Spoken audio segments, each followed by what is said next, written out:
Big Mac. So, this is Ken.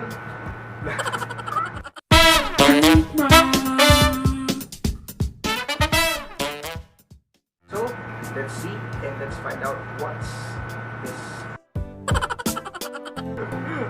Take 2. Hello mga Big Mac. So, welcome back to my channel. So, this is Ken. So, now we're going to make another unboxing video, which is I purchased online sa Souq. So, let's see kung ano ang na-purchase ko sa online. So, stay tuned guys. Alright? Tada! So guys, so ito yung na-purchase ko. Di ba ang laki ng lagayan, pero ito lang siya.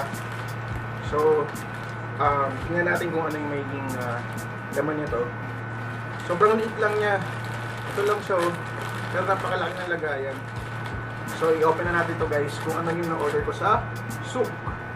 So, mostly sa Souq kasi ito yung parang pinaka-Lazada dito sa Saudi Arabia. So, mostly ng mga kabayan natin dito sila bumibili kasi maraming sale dito. So, unbox natin guys. Okay? Samahan niyo ako.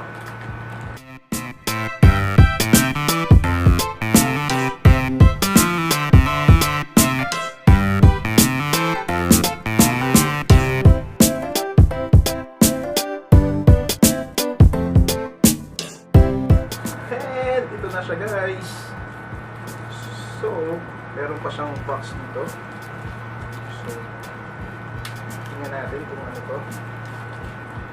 Sabon. Sabon sa hotel. So, dalawa siya na maliit. Okay.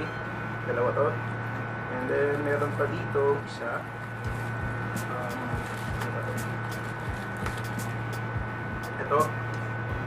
So, dalawang maliit. Ay, talaglag. So, dalawang maliit ang laman at saka isang ganito. So, another unboxing na naman itong gagawin natin. So, tingnan natin kung ano itong dalawang maliit at saka isang malaki guys. Alright? Guys, so itong malaki is what's this? So, ito siya guys. Charger. Ito, charger siya. And, so nakalagay dyan is dual USB charger. Ang nakikita nyo. Okay, so ito, charger. With, syempre, hindi pwedeng walang cable. So, charger with cable. So, ito yung naman ng malaki. And then, yung sa maliit, ito natin. So, mahuhulaan nyo ba guys kung ano? Hirap hulaan nito. Okay. So, ito ay battery. Hulaan nyo guys kung saan battery to. Dalawa to. So, isang charger siya.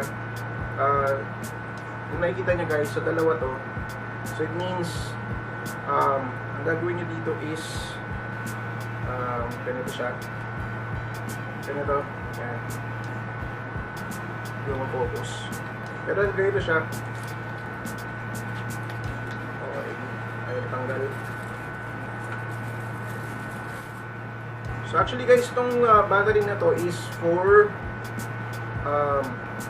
Gopro. Ayan. Ayan guys. Dalawa na siya. Ayan. Dalawa. So, if ever na malobat yung original na battery ng GoPro ko is at least meron akong reserva na dalawa. Nabili ko nga pala to ng 100 real. So dalawang battery na siya na may kasama siyang charger.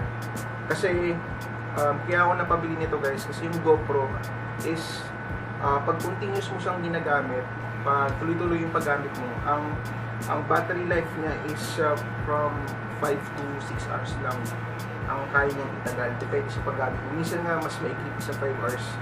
Lalo na kapag high resolution yung kinukuha mong footage. So at least, kung malobat man is meron akong extra ng dalawa. So para kahit na whole day is kaya siya na ma-record lahat ng mga footage na gagamit ko. Kasi nga pinaghanda ako ng bakasyon ko. So kailangan is handa tayo palagi. Okay, so ito siya guys, in-unbox ko na. So, hindi to original na battery ng GoPro. Parang class A lang to, pero based naman sa mga review doon sa online na sa Souq online.